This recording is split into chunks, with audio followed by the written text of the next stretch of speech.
So, news of the week, and by the way, I just recently got some new markers, which is why all the wording looks very kind of sharp and looks very kind of clean. And because of the fact that we're still in the off season in the MLS, and how in these last 2 days, yes, just 2 days, we had so many big signing and including a very important kind of news that's been talked about for the last 3 months. That's why I'm gonna once again have to do some honorable mention and talk about some news that I wrote on my notebook, but not on the board. But it's gonna be as important as the news that I put on the board. So either way, this is probably gonna be another one of those long video, probably gonna be 20 plus minutes. But yeah, we're gonna start off with what I just talked about in the beginning of the video of how a huge news that has revolved in these last 3 months. And that, of course, is the Miguel Almiron transfer saga. And it looks like it is about to come to an end as soon as tomorrow, because Newcastle United has confirmed a deal with Atlanta United for Migue Almiron.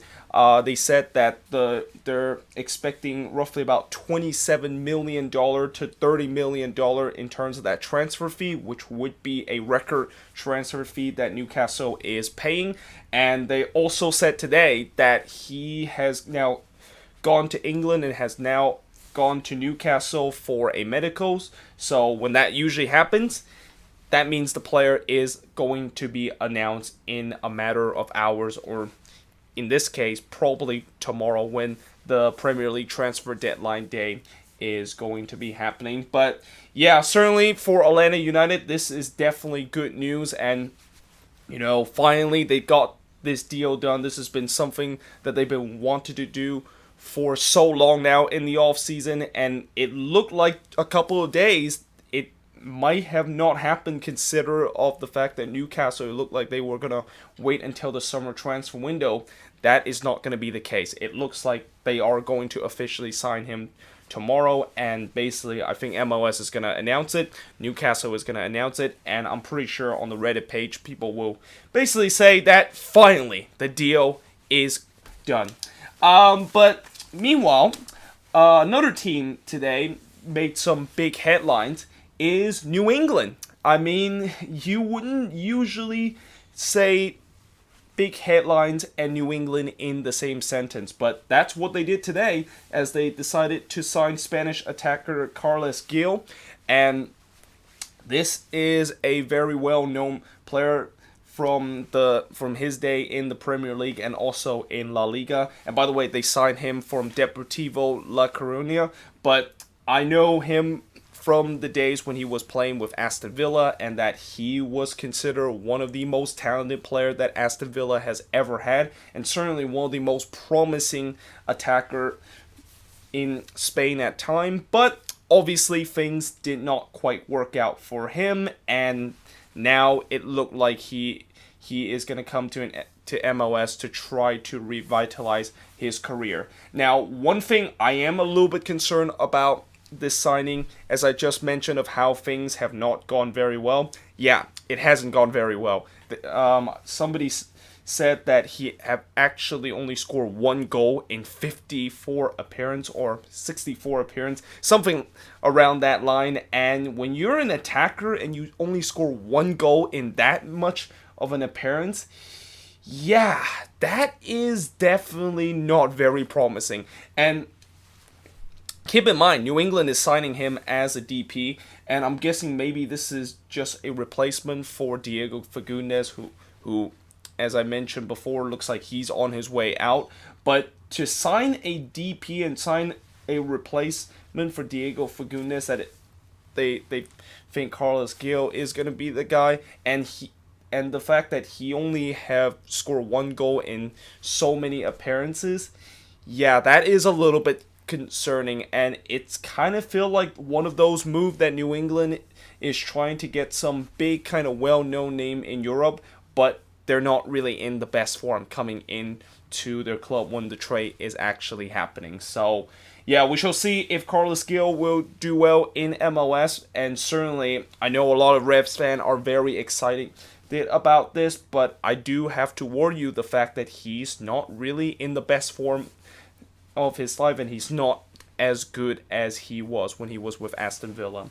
But next up, Minnesota. My word. I mean, right now, I think there is generally a battle right now for the champion of off-season between Minnesota and Colorado, because it seems like both of these teams are making some just absolute headlines kind of moves. Some move that you didn't think that they were going to do in this offseason.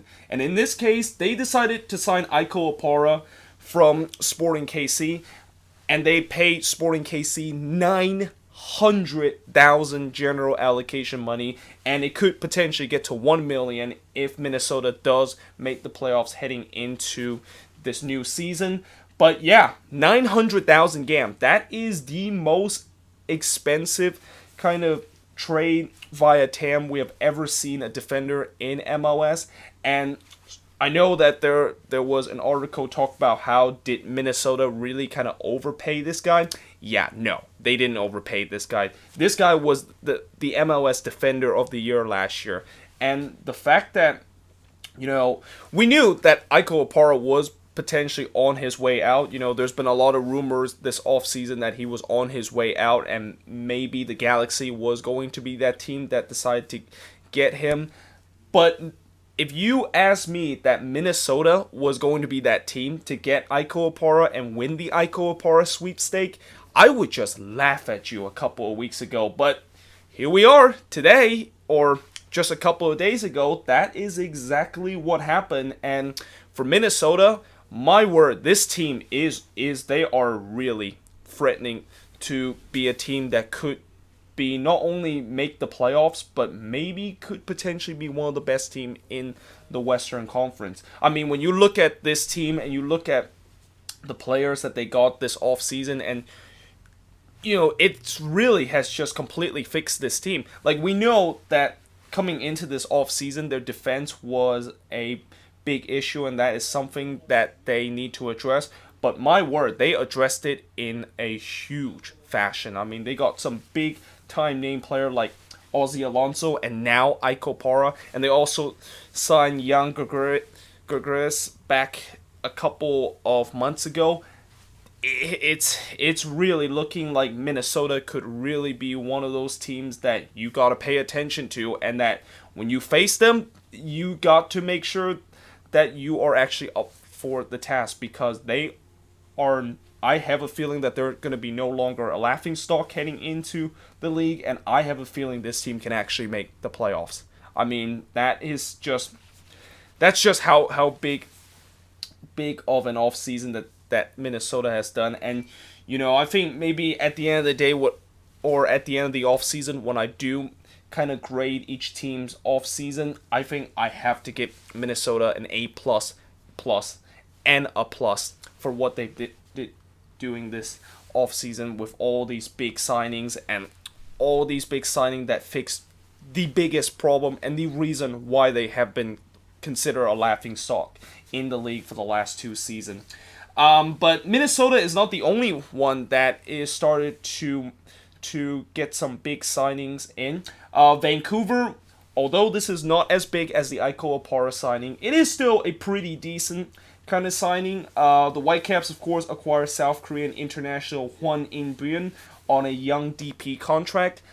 He is a 22-year-old that played with the South Korean team. I'm not quite sure, was he part of the South Korean team in the World Cup? I'm assuming probably he was, but yeah, I'm guessing maybe Vancouver just look at Seattle and say, well, you got Kim Ki-hee, so you know what? Why not we get our own South Korean? And although he's not really a center back like Kim Ki-hee, he's more of a midfielder.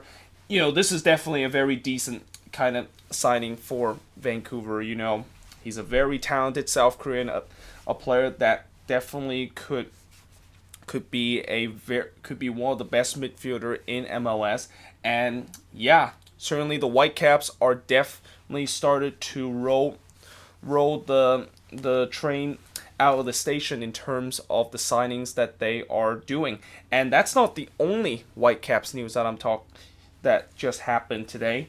Today, the Whitecaps also acquired Scott Sutter from Orlando City. Scott Sutter, I think he was probably one of the best players that they had in that team, and I know Scott Sutter is a right back, and he's part of that back line that was the worst back line in the league. He was actually pretty decent, and I think the Whitecaps could maybe use him as a depth piece, or maybe he's going to be as the starters, but certainly a smart kind of signing that the Whitecaps have done. But guess what? The Whitecaps are not done yet, because remember how I said the train is literally rolling out of the station? Well, by now, it looked like their train is now at full speed ahead, because now they have decided that they're going to re-sign Jordi Reyna and Felipe to a contract, and I believe Felipe, they extended his contract to 2020 with an option to extend it to 2021, and Jordi Reyna have extended his contract till the end of the season next year with an option to extend it beyond 2019 and extend it to 2020 and 2021. But obviously, two players that, were very good for this Whitecaps team, especially Jordi Reyna. He was probably one of the better player on that team that is now coming back, and all of a sudden now the Whitecaps are really started to build a squad. And just a couple of months ago, how I talked about they don't really have a roster, yeah, now they kind of do, with all these signings and all these kind of contract renewal they have done with some of their important players that they had last season. But yeah, moving on, the Dynamo. So, you know how in the Premier League, why there are a lot of people always call Wolverhampton as the Portuguese team in Premier League, and that they become the first ever Portuguese team to play in the Premier League, because they have so many Portuguese players, and they also have a Portuguese manager. Well, Houston, I think they could potentially become the first Honduran team to actually play in MLS, because they once again acquire another Honduran. This time they acquire it from their rival FC Dallas, and acquire right back Minor Figueroa. And yeah, I mean that is what, 5 or 6 Honduran that they have on their team. I think the only thing missing in terms of that comparison to Wolverhampton in the Premier League is that their manager is not Honduran. Wilmer Cabrera is actually Colombian, but you get what I'm saying about how this team is kind of becoming a Honduran national team. And, all kidding aside, and just in a serious note, this is a kind of interesting signing, because Figueroa is definitely getting old, and I mean, they're probably going to be use him either for depth in the CCL or actually put him as a starter, but he is getting old, and the fact that maybe he has 1 or 2 or even 3 years left in his leg before maybe he is going to retire. So it looked like this is probably going to be a move that the Dynamo made just because they want to get an experienced player and they want to get some depth piece heading into CCL. DC United also have made a signing just a couple of days ago, or actually not a couple of days ago. It actually happened today.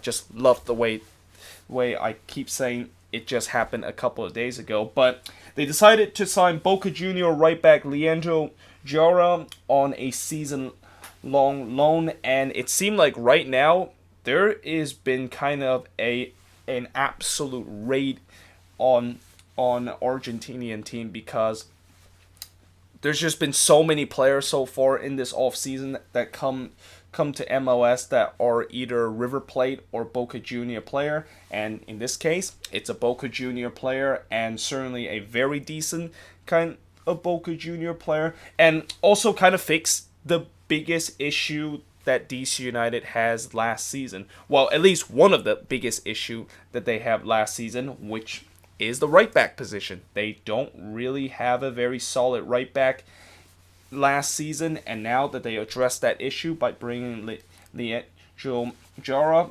That will definitely fix that issue. And I also heard that they have also re-signed Oriel Fisher in that center back row. So there's another player that they re-signed that last year he did play in a couple of games, but mostly he is kind of like a reserve and a depth piece kind of player. But certainly a player that I think it's a great idea for DC United to keep just for some depth piece in that center back. But overall, certainly DC United, they are trying to get a couple of players so that maybe heading into this new season, they can carry that momentum that they had in the second half of the season heading into this new year, and maybe even don't have to wait until the second half of the season where they can really get it going. But moving on, and now going back to Atlanta United, it's actually very rare I put Atlanta United this low on the board. I usually put them at the top because they always tends to make some big headlines. But Atlanta United is actually looking to acquire Pogba brother Florentine Pogba, and Florentine Pogba currently plays in Turkey. He used to play in Ligue 1 and used to be a Saint Etienne center back there. And I wonder, with this move for Atlanta United, do they now sell Leandro Gonzalez Perez? And that it looked like all those rumor about LGP heading to Boca Junior might actually happen if Florentine Pogba decided to join Atlanta United. And the other big question about this is that, is Florentine Pogba better than Leandro Gonzalez Perez? Because I really think LGP last season was absolutely amazing, and especially in that second leg in the Eastern Conference Final, where he was basically he basically stole the show in that game. Like, he absolutely locked down that Atlanta defense, and to lose a player like that and to lose a decent kind of center back for that team for the last two seasons, that is kind of a big decision that Atlanta's going to have to make. And I know a lot of people want Florentine Pogba because, Pogba, if you have the name on a jersey, usually that's going to be a big sell in terms of that. But the question is Florentine Pogba better than what LGP is? I mean, for me, I still think LGP is the better option. Not that Florentine Pogba is bad or anything. I heard that he is pretty decent when he was with Saint Etienne, but you don't really need to get a kind of well-known player if you already have a player that tends to do very well with your team. And you can always say no to some big rumors linking, or you can always say no to some big club either in South America or in Europe that is trying to raid one of your player, and that you can always say no and said that we would like to keep them instead of actually selling him, and that you don't have to always do what you did with Miguel Almiron and just decide to sell them. But we shall see if this move will happen, and we shall also see if LGP is going to stay with Atlanta United. But moving on, NYCFC finally made the news. I mean, it feels like this offseason, NYCFC has really sit idle for most of the time, and the more idle they sit in the offseason, the more concern I have if you're a NYCFC fan, with the way that they are really not looking an option to potentially replace David Villa until now. It looks like they are going to replace David Villa with a Romanian international striker, Alex Mitrita, for $9.1 million. So most likely this is going to be a DP signing, and I don't know much about Alex Mitrita, but if you're going to replace David Villa to a player that, he is an international, but he's with the Romanian international team, and Romania is not even close to being the best team in Europe or even in the world. So to get a guy that is just, and by the way, this guy actually played in the Romanian league. It's not like it's a Romanian striker that plays in one of the big top 5 European league. He plays in the Romanian league, and you're paying him 9.1 million for that. Yeah, that seems like way overpay. I mean, we talk about how last episode, how it looks like FC Cincinnati overpay Nick Hagelin with the 300,000 gam that FC Cincinnati sends to TFC. And then we also talk about today how potentially Iko Para is kind of like a little bit of an overpay, and that Minnesota kind of pay a little bit too much on that. Well, that actually was not my word, but more like what some MLS expert says about it. But this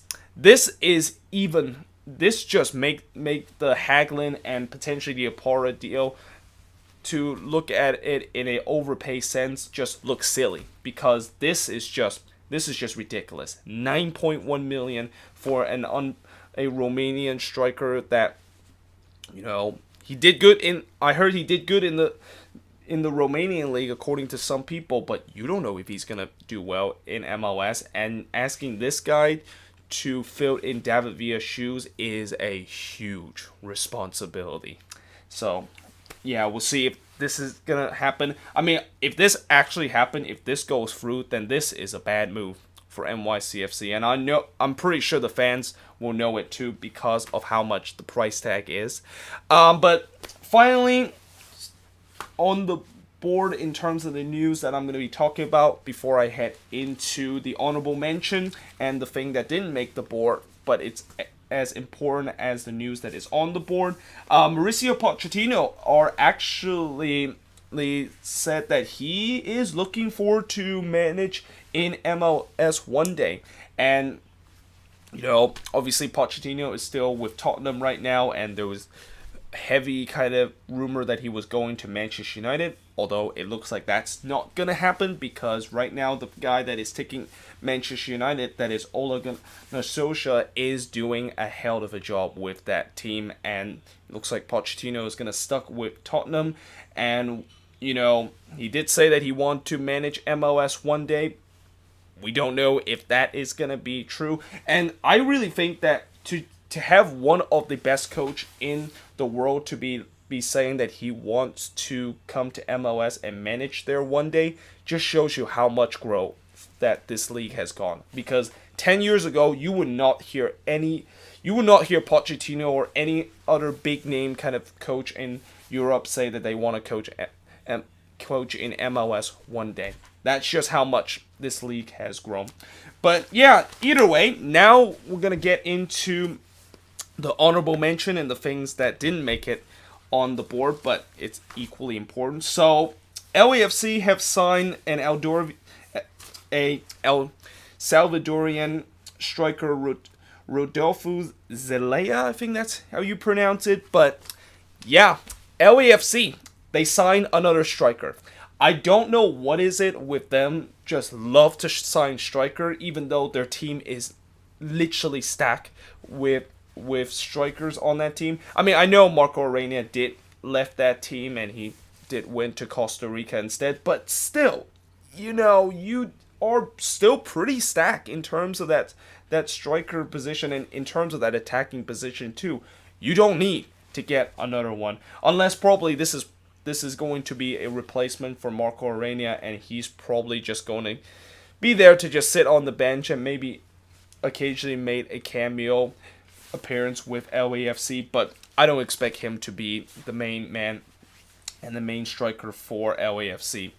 Nani actually are looking to move to MLS, and he actually says that he is having a 50-50 decision to whether or not to go to MLS, not to retire, but just going there to play and kind of take the same route that David Villa kind of took. And, Nani, obviously a very kind of talented winger for Portugal, and he, of course, used to play for Manchester United. And I guess if he does come to MLS, we're going to once again have a lot of European or Euro snub people say, yeah, MLS is a retirement league because look at all these old kind of star player coming to MLS just to retire. Well, yeah, in some way that is kind of true, but he also just said that he's not coming here to retire and that he just want to enjoy the league. And there's also some rumor that Columbus might be the one that could be the team that potentially going to get Nani, but again, it's still early days in terms of this rumor about Nani coming to MLS, and like I said, it's a 50-50 decision that he's saying whether or not if he's going to come to MLS. Now, another big name European player that looked like is going to be coming to MLS, and this had been rumor in the past, but Griezmann is looking to join Inter Miami once that team comes into the league in 2020, and there was even a big hint on that when David Beckham basically tweeted out something, or not tweeted out, but post something on Instagram, and basically Antoine Griezmann replied by putting the signing emoji in the comment section. And you know, there's been a lot of talk about how Griezmann could potentially be the player that actually come to Miami. But at the same time, there's also a lot of rumor that Messi or Ronaldo might be the guy that come to Miami once the team heads into the league. But either way, when Miami does come into the league, I am very excited to see who exactly that they are going to get, because it is going to be a big name player. You know, with David Beckham in owning that team, you know that he's going to attract a big time player as his first signing, and he's going to basically do the same approach that NYCFC, Orlando City, and even LAFC did, where they announced a big time player in Europe to join to MLS as the first signing. And then finally, Jason Kreis. Speaking of Inter Miami, he is now going to be one of the technical staff at Inter Miami. So all this talk about where Jason Kreis is going to go, and it looked like a couple of months ago that he was going to take over LA Galaxy. That is not the case. And in fact, he didn't even have anything to do with LA Galaxy after all, and instead he is going to be joined as one of the technical staff for Inter Miami. And that is it. That is pretty much the news of the week, the extra long episode of the news of the week. Hope you guys enjoyed this video. If you do, make sure you guys leave a like, smash that subscribe button, and as usual, if I miss anything important in MLS or any news that I missed, make sure you leave a comment below. But yeah, hope you guys enjoyed this video, and I will see you guys next time.